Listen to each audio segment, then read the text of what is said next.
When he walked into Tokyo's Olympic Stadium, 70,000 people fainted, not screamed, not cried, faint. Security teams had been specifically briefed to expect it. Ambulances were staged at 3 separate entrances. The Japanese Red Cross deployed volunteers at every gate, and still, they ran out of stretchers. He owned a zoo and had a full-sized amusement park inside his private estate. He employed a team of doctors, a private chef, and a 24-hour security detail, and at his peak, he received over 1 million pieces of fan mail every single week. He had personally generated more revenue than the GDP of several small nations. He had been seen by more human eyes, across more countries, in more decades, than any entertainer in the history of civilization.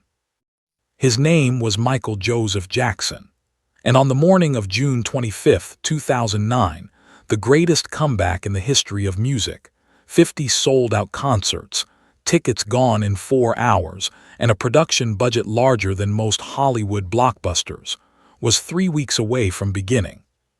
He never made it. That little boy from Gary, Indiana, is the reason the Michael Jackson biopic is one of the most anticipated films in Hollywood history. That little boy is why Lionsgate greenlit a project with a budget that makes studio executives nervous to discuss publicly.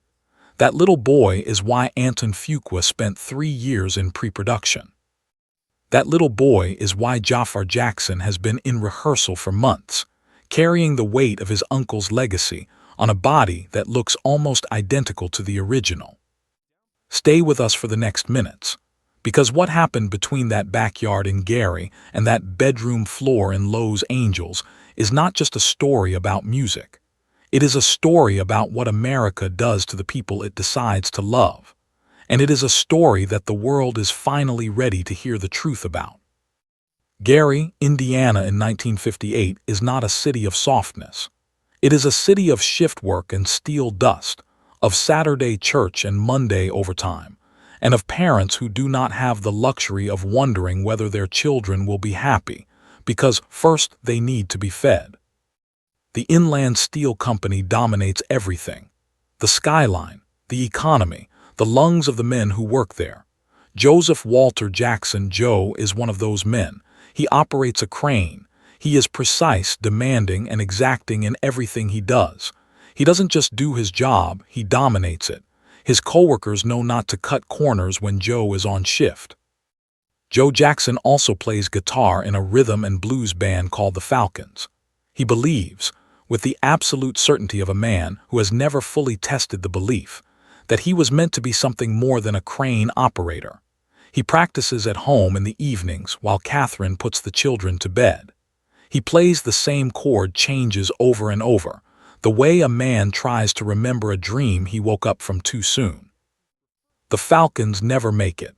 Joe Jackson never makes it as a musician, but he will notice something in his children that he did not know how to find in himself, and that noticing will change everything.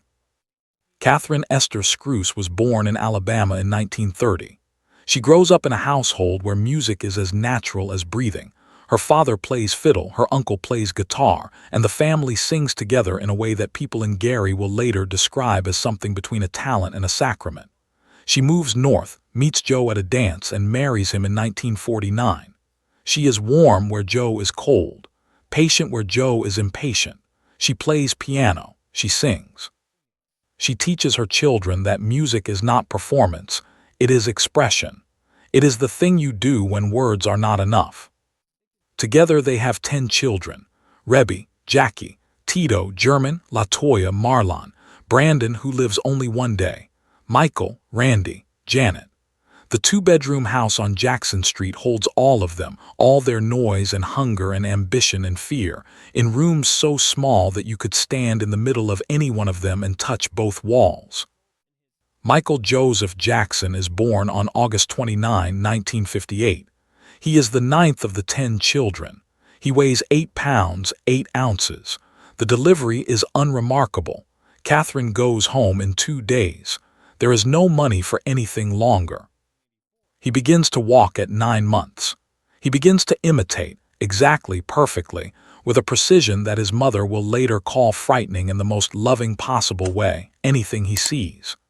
He watches German practice a James Brown step in the living room and replicates it, note for note in his feet, move for move, before German has finished doing it. He is 3 years old. Joe Jackson sees it first in a moment that will echo through every documentary, every biography, every version of the story, including the Michael Jackson biopic that Anton Fuqua is preparing to bring to Hollywood. He sees it at a talent show at Michael's kindergarten. Michael gets up in front of the room and sings "Climb Every Mountain." He is 5 years old. The teacher starts to cry. The other parents start to cry. Joe Jackson, a man who does not cry, grips Catherine's hand so tight she has to ask him to loosen it. On the drive home, Joe says almost nothing, but something has changed in the architecture of his ambition. He is no longer thinking about the Falcons. He is thinking about his children. He is thinking about what he has just seen and what it might mean, and how much money is sitting inside the bodies of his own children that he has not yet found a way to extract. That is the complicated truth that the King of Pop story requires you to hold simultaneously. The man who forged Michael Jackson was also the man who wounded him most deeply. Joe Jackson's brutal discipline, the rehearsals, the screaming, and the belt, produced a talent so extraordinary that it reshaped human culture. And it produced a child who would spend the rest of his life terrified of his own father, unable to fully trust the adults around him, searching for the childhood he never got to have. These things are both true. Neither one cancels the other out. By 1965, Joe Jackson had heard enough. He has watched his sons, Tito, Jackie, and Jermaine, practice guitar in the living room, and he has taken the guitar away when Tito broke a string without permission, and then he has given it back when he heard them play together and realized what he was looking at. He forms the Jackson Brothers.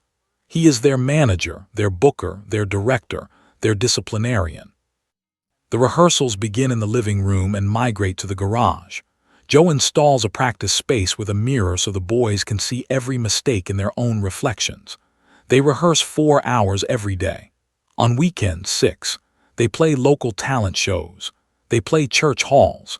They play in school gymnasiums.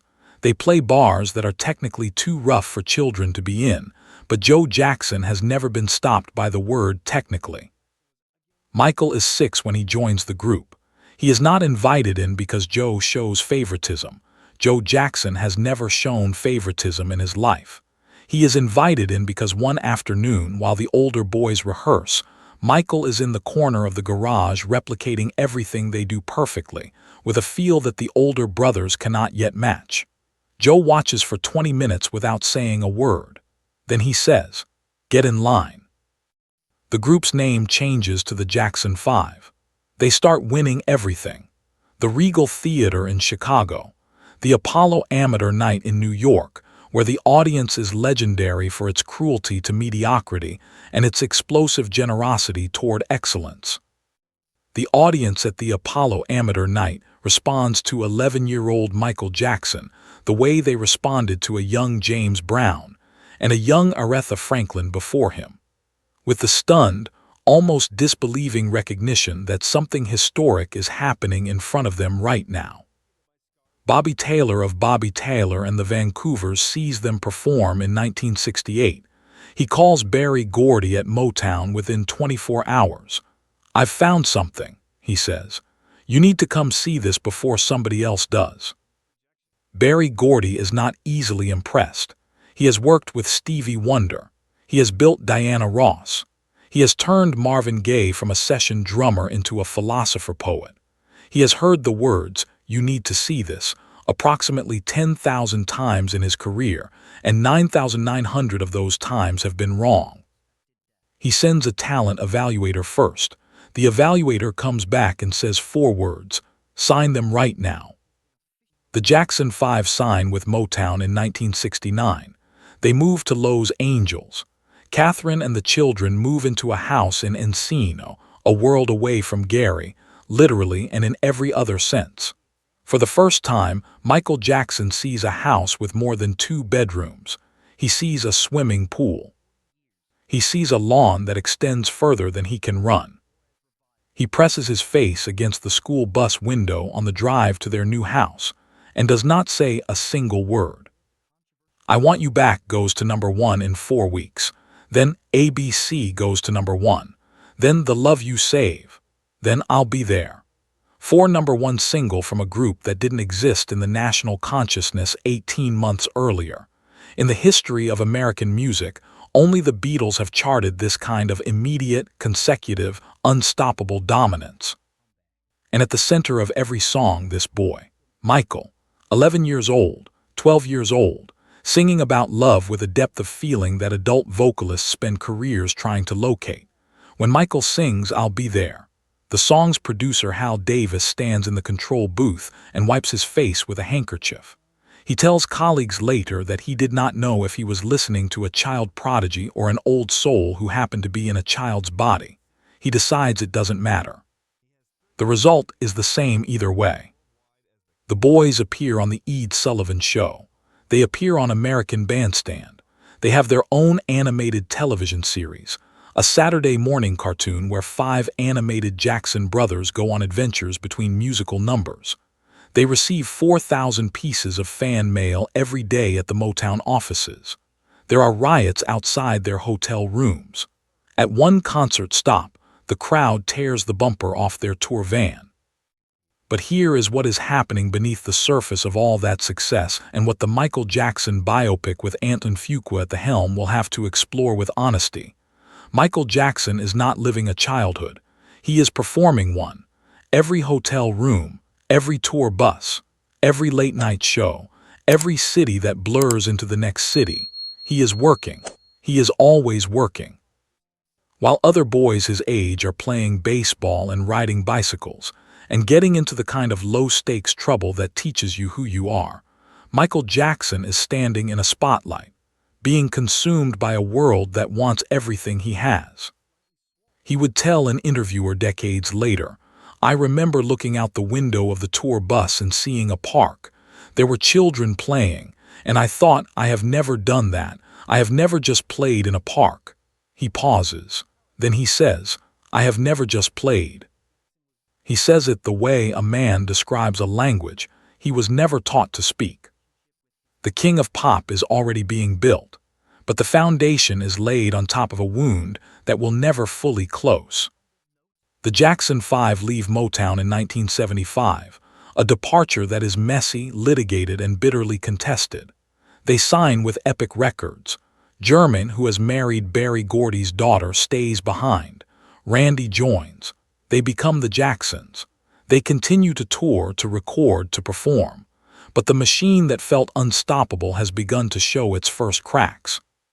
And Michael, now 17 years old, has begun to feel something pulling at him from the inside. A need to make music that is entirely his own. Music that does not need to be approved by a father or a label or a committee. Music that comes from the place in him that no one else has ever touched. The meeting between Michael Jackson and Quincy Jones is one of those moments that feels, in retrospect, like it was arranged by forces larger than either of them. In 1977, Quincy Jones was one of the most accomplished musicians and producers alive. He has arranged for Frank Sinatra. He has scored films. He has produced jazz recordings that still hold up as architecture, not just music, but structures that you can walk around inside and be surprised by. On the set of The Wiz, they begin talking in the breaks between takes. Michael is shy at first. He is always shy off camera and off stage, a quality that startles everyone who meets him after expecting the performer. But when they talk about music, specifically about what music could do, about where the line between a great song and a transcendent song actually lives, Michael Jackson becomes someone different. He is precise. He is articulate. He hears things in music that Quincy Jones, who has literally heard everything, has never been asked about before. Quincy Jones tells an interviewer years later, "Most artists talk about what they want to do. Michael talked about what he heard in his head that hadn't been made yet. He was describing things that didn't exist. And I kept thinking, I want to help make those things exist." They agree to work together on Michael's first solo album for Epic Records. Off the Wall, released August 10, 1979, is the moment Michael Jackson stops being a child star and becomes a phenomenon. It produced two #1 singles, Don't Stop, Till You Get Enough, and Rock With You, and two more top 10 hits. It sells over 7 million copies. It is the best-selling album ever released by a black solo artist at that time. Michael wins his first solo Grammy. He is 21 years old. He stands backstage at the Grammy ceremony, and he is surrounded by people congratulating him, hugging him, and telling him what an achievement this is. And he smiles and he says, "Thank you," and he means it. But inside, something is calculating. Something is already measuring the distance between where he is and where he wants to be. He calls Quincy Jones the week after the Grammys. "The record didn't get enough respect," he says, not as a complaint, as a diagnosis, as someone who has identified a problem that needs solving. "I want the next one to be the biggest record of all time," he says. "I want to win everything. I want to change what music can be." Quincy Jones is quiet for a moment. Then he says, "Okay, let's go back in the studio." They spend the next 3 years preparing for what will become the most commercially successful album in the history of recorded music. 3 years. Not 3 months of sessions, not a year of work and then promotion. 3 years of searching, finding, discarding, and rebuilding. 3 years of Michael Jackson showing up to studios and absorbing everything around him, listening to records from genres he hadn't grown up in, and studying how Beatles arrangements created emotional movement, and how classical strings could elevate a pop song from pleasant to devastating. He has an idea for a song about a girl named Billie Jean. He has an idea for a song where he plays both the tough street kid and the suburban dad in the same lyric. He has an idea for a song called Thriller, a horror movie inside a 4-minute record, with a spoken word section by a famous horror film actor and a music video that would run 14 minutes and cost more than most theatrical short films. Quincy Jones thinks some of these ideas are too ambitious. He will later say that about 5 of the songs are on the album. He told Michael, "This is too much. This won't work. Pull it back." And Michael would look at him with a patience that you rarely see in a 24-year-old and say, "Let's just try it. If it doesn't work, we'll pull it back." Every single time they tried it, it worked. The numbers first, because the numbers are the only way to understand what happened, even if they cannot fully capture it. Thriller is the best-selling album in recorded music history, across every genre, across every decade, every year. 66 to 70 million copies sold, and the number continues to climb as digital downloads and streaming re-releases accumulate, decade after decade, because people keep finding Michael Jackson for the first time and buying the album as though it were released yesterday.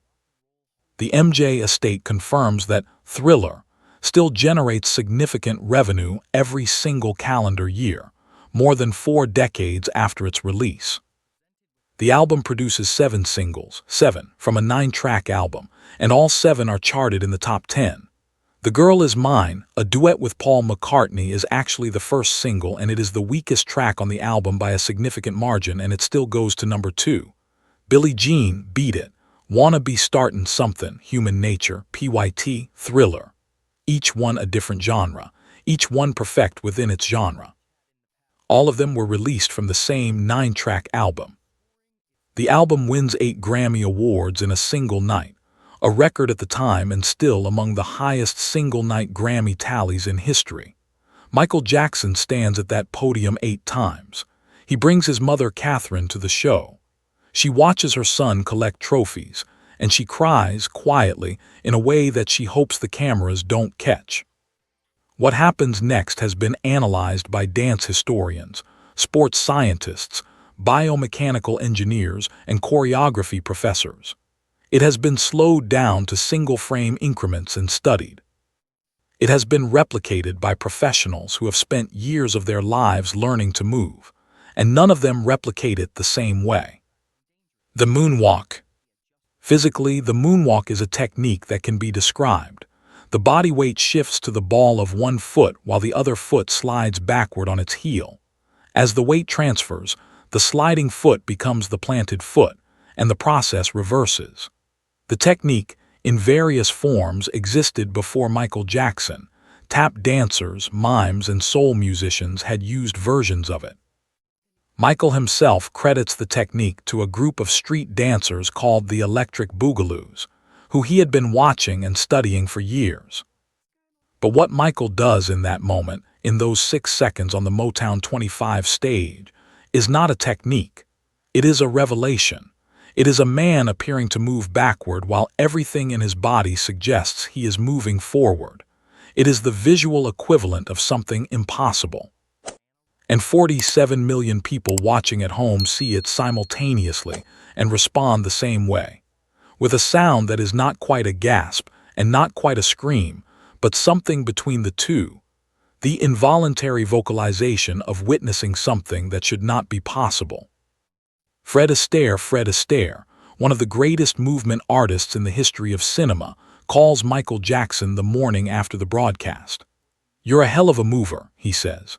Mikhail Baryshnikov, the Russian ballet dancer considered among the greatest classical dancers of the 20th century, watches the performance on tape and reportedly says, "I don't know what that is, but I've never seen anything like it." The Thriller era is now in full acceleration. But what very few people discuss, and what the Michael Jackson biopic directed by Anton Fuqua will have to examine closely to tell the real story, is what the Thriller era costs. In 1984, the Victory Tour begins. The Jacksons' reunion tour, Michael, Jackie, Tito, German, Marlon, and Randy. Michael does not want to do it. He is afraid it will dilute what he has just built with Thriller. He agrees because of family loyalty.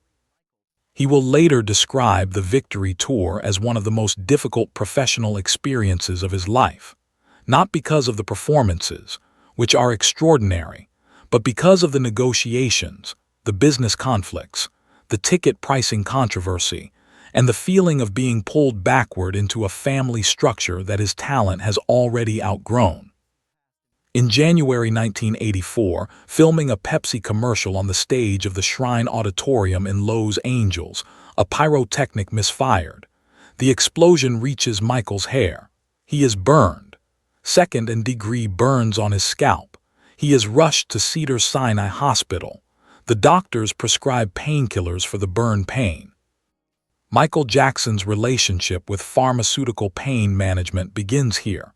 In a hospital bed in Los Angeles, at the age of 25, in the middle of the most successful period of his career. This is not mentioned in most of the retrospectives, but the MJ estate has confirmed the timeline, and anyone seriously interested in understanding what happened to Michael Jackson, anyone making a serious artistic attempt like the Anton Fuqua Michael Jackson biopic, has to start the clock here.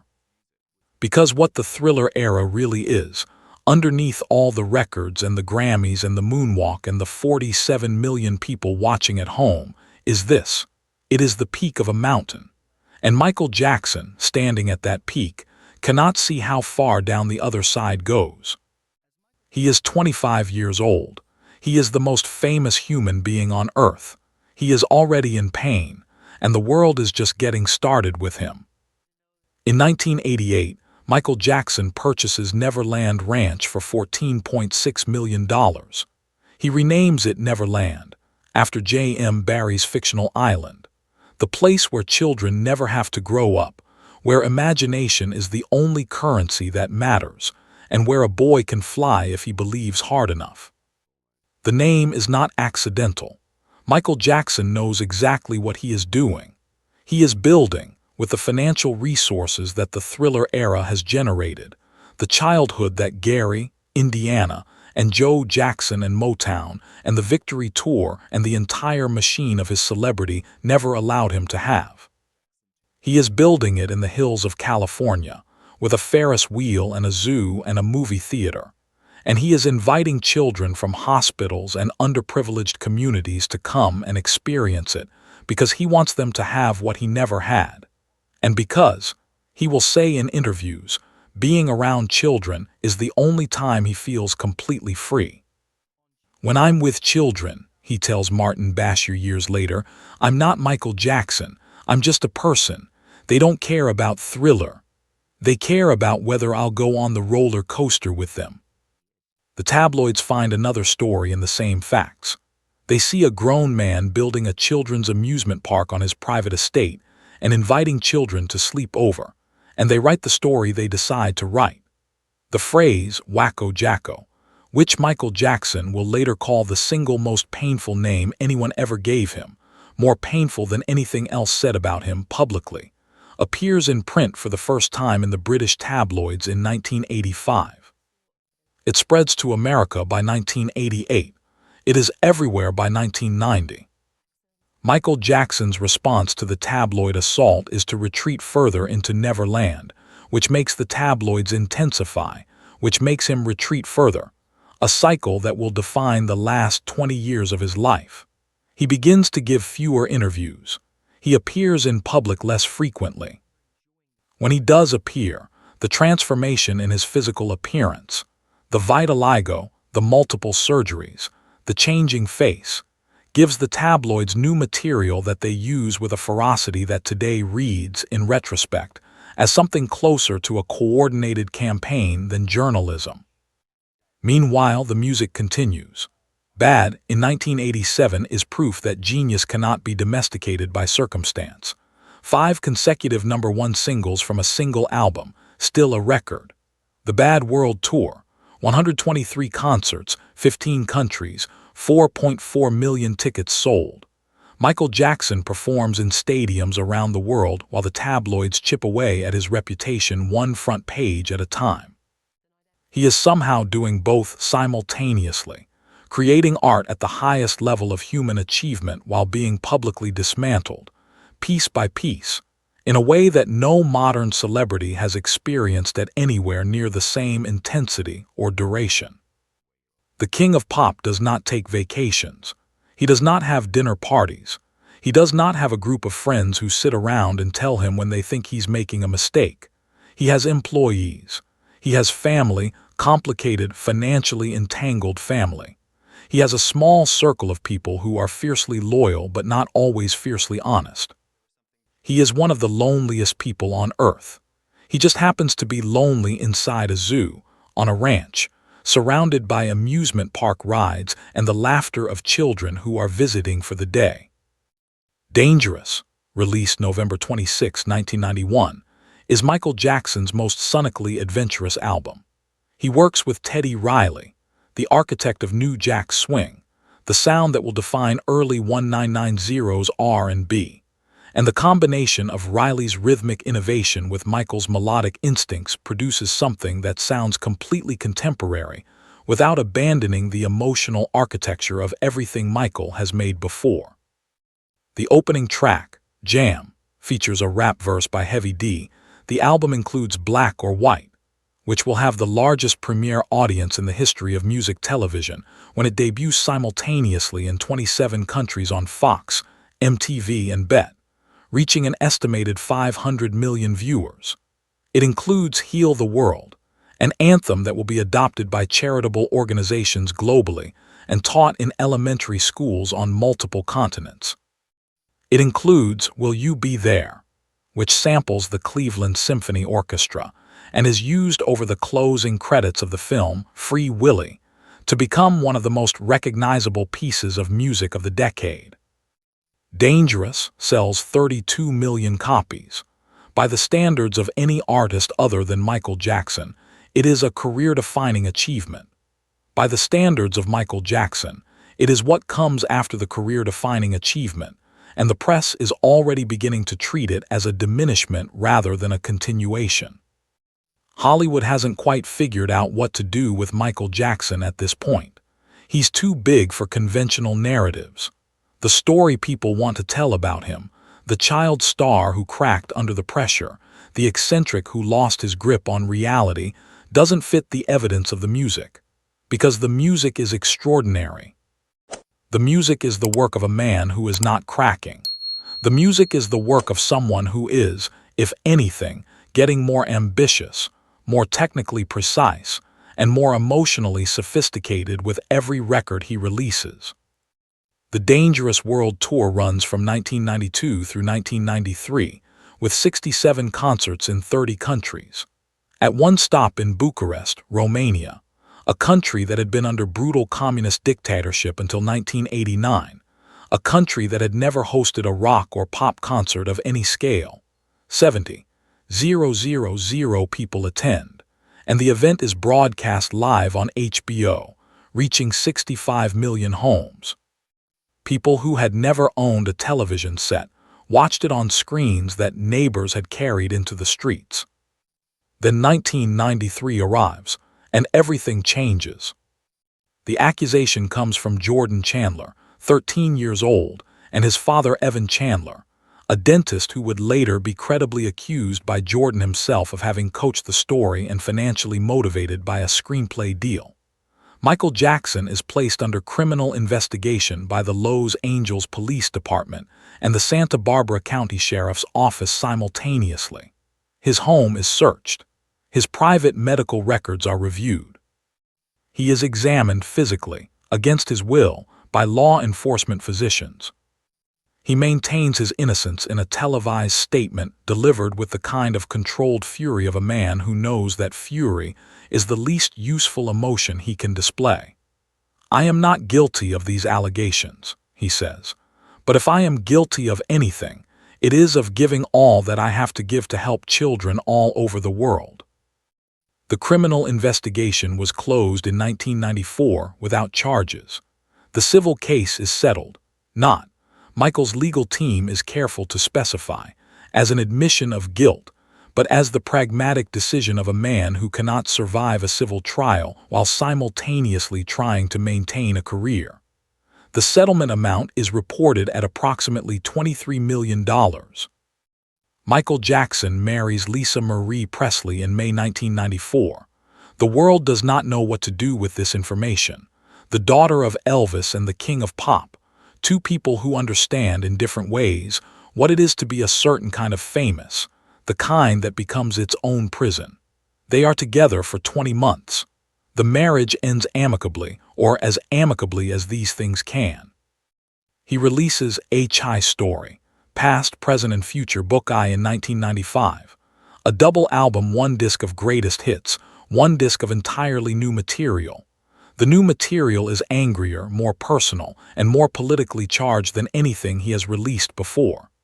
Scream, a duet with Janet Jackson, becomes the most expensive music video ever filmed at that time, a zero-gravity space station of brushed steel and blue light. They Don't Care About Us, with its provocative political imagery, draws criticism from all sides and becomes a flashpoint in debates about the role of the artist in civic life. The MJ estate has said, in careful language, that the A Chai Story era represents Michael Jackson at his most nakedly autobiographical. He is not writing characters. He is writing himself, the self that is being pummeled from every direction by forces he cannot control, forces that want to write his story for him. He will not let them. Martin Bashir's documentary is a masterpiece of selective editing. The raw footage, which Michael's team records on a separate camera, producing what they call a rebuttal documentary, shows hours of warm, articulate, self-aware conversation. Bashir's version shows something different. It emphasizes the unusual. It frames the eccentric. And in one exchange, where Michael describes sharing his bedroom with children, meaning the entire upper floor of the Neverland main house, which includes multiple rooms and is functionally a private apartment, Bashir edits it to sound like something it is not. New criminal allegations follow. Michael Jackson is arrested on November 18, 2003. He is taken to the Santa Barbara County Sheriff's Department headquarters, booked, photographed, and fingerprinted. The mugshot photographs are distributed globally. He is 55 years old in the photographs. He looks, because he is, a man who has been pushed past his breaking point. He looks like someone who cannot believe this is happening again. The trial begins in January 2005. It runs for 13 months. It consumes everything. Michael has to appear at the courthouse in Santa Barbara 5 days a week. He has to sit in that room and listen to testimony about his life, his home, his habits, his relationships, his finances, and his medical history. His legal team, led by Thomas Mesereau, one of the most skilled criminal defense attorneys in California, works 18-hour days for over a year. The prosecution presents allegations involving a 13-year-old cancer survivor named Gavin Arvizo. The allegations are, even in the prosecution's telling, built on inconsistencies. Gavin Arvizo's mother has a documented history of making false accusations against other celebrities for financial gain. Key witnesses contradict each other on dates and details. The timeline of the alleged conduct is physically impossible, according to the defense's reconstruction. Thomas Mesereau is systematic, precise, and devastating in cross-examination. He dismantles the testimony of the prosecution's witnesses one by one. He presents the raw footage from Martin Bashir's documentary, the footage Bashir chose not to use, to show the jury what was cut and why. On June 13, 2005, the jury returns, 13 counts, not guilty on all of them. The verdict is read aloud in the courtroom, and Michael Jackson closes his eyes and does not move for a long time. Outside the courthouse, thousands of fans who have maintained a vigil for 13 months erupt. They release white doves. They cry. They collapse. He is innocent. The system that put him on trial for 13 months, that destroyed his reputation across the global press, that cost him hundreds of millions of dollars in lost deals and collapsed partnerships, and that aged him visibly by a decade. That system says, finally, that he is innocent. He leaves for Bahrain within 72 hours. He does not look back. The years of exile are the years that the Michael Jackson biopic will have to handle with particular care, because they are the years that are least documented, least understood, and most human. They are the years when the costume comes off, when there is no tour, no album, and no press cycle to organize a life around, when it is just a father and 3 children and the question of what happens next. He is an extraordinary father. This is not mythologizing. This is the testimony of everyone who was present. He is involved in every detail of their education, their food, their bedtimes. He reads to them at night. He takes them to museums in disguise. He makes them wear masks in public, not to hide their identities for his sake, but because he wants them to be able to move through the world without being processed as Michael Jackson's children before they've had the chance to figure out who they are on their own. He is also, during this period, dependent on prescription medication in ways that his doctors have inadequately managed and his inner circle has inadequately confronted. The pain from the Pepsi accident. The injuries are from years of performing, ankles, knees, and a back that has taken decades of choreography. The anxiety that has been his constant companion since childhood was pharmaceutically treated, rather than therapeutically addressed, because there is no therapy protocol that adequately addresses the specific experience of being Michael Jackson. He settles eventually in Las Vegas. He rents a house. He begins writing again. Music pours out of him. It has always poured out of him, because music is the one thing that has never been taken away and the one thing that has never let him down. He records Demos. He collaborates remotely with producers. The MJ estate has since revealed that at the time of his death, he had hundreds of completed and partially completed recordings in various states of finish. He is 50 years old. He is not done. This is it, he says, and when I say this is it, I mean this is really it. This is the final curtain call. 50 dates at the O2. Every ticket gone in 4 hours, the fastest sellout in live music history. An estimated 750,000 people hold tickets. The gross is projected at $400 million. The production budget for the shows, the staging, the technology, the crew, and the creative development is the largest ever assembled for a live music tour. Hollywood is watching. AEG Live, which is producing the tour, brings cameras to every rehearsal. Kenny Ortega, the director and choreographer who has worked with Michael before, runs the creative production. What they recorded in those weeks of rehearsal will become the documentary. This Is It. Footage that shows Michael Jackson at 50 moving in ways that professionals half his age cannot match. He rehearses Billie Jean. He rehearses Thriller.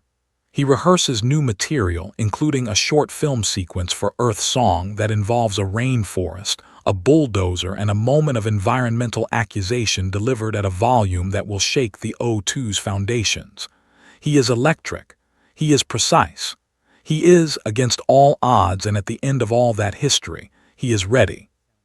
He goes home that night to the rented house in Holmby Hills. He cannot sleep.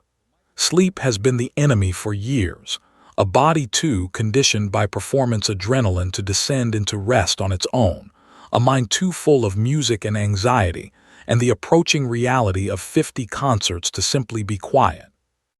Dr. Conrad Murray administers propofol, a powerful surgical anesthetic not approved for use outside of clinical settings and not appropriate as a sleep aid under any medical standard, at Michael Jackson's request. Murray will later claim Michael pushed for it and demanded it, saying that he had been trying for weeks to wean him off it. The jury at Murray's criminal trial in 2011 will find that these claims do not constitute a defense. Conrad Murray is convicted of involuntary manslaughter. He serves 2 years in prison. At approximately 12:21 a.m. on June 25, 2009, Michael Jackson's heart stops. Murray does not call 911 immediately. He performs CPR incorrectly. Michael is on a bed, a surface too soft for compressions to be effective. He moves him to the floor eventually.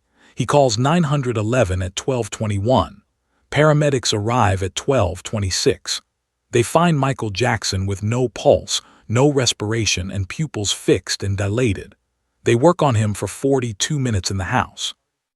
They continue in the ambulance to Ronald Reagan UCLA Medical Center. At 2:26 p.m., after hours of resuscitation attempts that achieve nothing, Michael Jackson is declared dead. He is 50 years old. He has 3 children. He has 50 concerts beginning in 3 weeks. He has hundreds of unfinished recordings in storage. He has, somewhere inside him, whatever he was planning to make next, and we will never know what it was. The King of Pop is gone. But here is what the King of Pop left behind. And here is why the Michael Jackson biopic, why the film that Lionsgate is bringing to the world, that Anton Fuqua has spent years preparing to direct, and that Jaafar Jackson is training every day to embody, matters in a way that goes beyond box office projections and Hollywood prestige. Michael Jackson left behind proof that a human being, under conditions of extraordinary pressure and extraordinary pain and extraordinary scrutiny, can still choose to make something beautiful. He left behind Billie Jean, and the Moonwalk and the Thriller video and Man in the Mirror and Earth Song and Human Nature. And will you be there?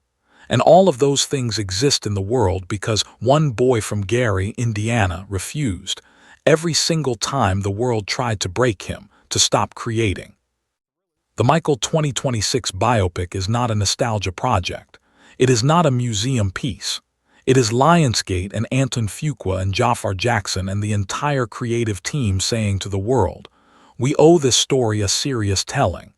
We owe this man, this complicated, extraordinary, wounded, joyful, tragic, brilliant man, the truth. Not the tabloid truth, not the comfortable truth, the whole truth. Box office numbers will be measured. Hollywood will decide whether Anton Fuqua and Jaafar Jackson delivered. The MJ estate will assess whether the film honors the legacy they have spent 15 years protecting. But the only judgment that matters, the only evaluation that the King of Pop himself would have cared about, is simpler than all of that. Did it make people feel something real? Did it change them, even a little? Did it remind them that music, real music, music that comes from the place in a person that has no other language, can reach through any screen, across any distance, and through any amount of time and put its hand on your chest and make you remember that you are alive. Because that is what Michael Jackson did, every time, without exception, for 50 years. He made us feel alive. And now his nephew, Jaafar Jackson, the same bloodline, the same cheekbones, the same eyes that see music as a physical thing, is going to walk onto a Hollywood set and do it again. And Lionsgate is going to put it in theaters. And Antoine Fuqua is going to frame it with the same unflinching honesty he brought to every film he's made. And the world is going to remember. Michael Jackson, the king of pop, born August 29, 1958, Gary, Indiana, died June 25, 2009, Los Angeles, California. In between those two dates, the most extraordinary musical journey in the history of human expression. Every generation gets the Michael Jackson story it deserves. In the 1980s, they got the phenomenon, the Thriller era at full volume, the Moonwalk, the White Glove, and the King of Pop ascending in real time. In the 1990s, they got the controversy. In the 2000s, they got the tragedy. Our generation gets the truth. The Michael Jackson biopic, backed by Lionsgate with the full creative involvement of the MJ estate, is the first time the complete arc, from Gary to Holmby Hills, will be told with access to the actual record. The private recordings, the personal correspondence, the medical documentation, the archive that the MJ estate has protected for 15 years. Antoine Fuqua does not make safe films. He is not going to make a film where the king of pop is a saint and the world is the villain. He is going to make a film where a human being, flawed, extraordinary, damaged, creative, loving, and lost, tries to survive the thing that fame does to people and sometimes succeeds and sometimes does not. Jaafar Jackson is not playing a role. He is carrying a memory. The Thriller era did not end in 1987. It lives in the Jackson bloodline. When Jaafar performs, Hollywood veterans who have seen everything go quiet in a way that tells you everything you need to know. The box office will reflect what the audience has always known. Michael Jackson sells. The Michael 2026 biopic, dropping from Lionsgate into a theatrical market starved for a genuine cultural event, is tracking to be one of the highest-grossing music biopics in Hollywood history. Bohemian Rhapsody made $910 million worldwide. That subject was not Michael Jackson. What the Michael Jackson biopic has to do, what Lionsgate and Antoine Fuqua and Jaafar Jackson are attempting, is find the spine of the story. The thing that made Michael Jackson not just famous, not just talented, but necessary. He was necessary because he proved something the world needs proved in every generation, that beauty is possible. That a human being, regardless of where they start, regardless of what is done to them, can still create something that outlasts everything. The King of Pop said that with every song, with every performance, with every moonwalk and every beat constructed in that studio with Quincy Jones. He said, "Listen, this is what it feels like to be alive. We are still listening." Michael Jackson was acquitted of every charge ever brought against him. He was declared the best-selling recording artist of all time by the Guinness World Records. He transformed music, dance, music video, fashion, and live performance permanently and irreversibly. And he died on the floor of a rented house, 3 weeks before the greatest comeback in music history was supposed to begin. So here's the question I want you to answer in the comments below, and I read every single one. Does the world that creates a king bear responsibility for what it does to him?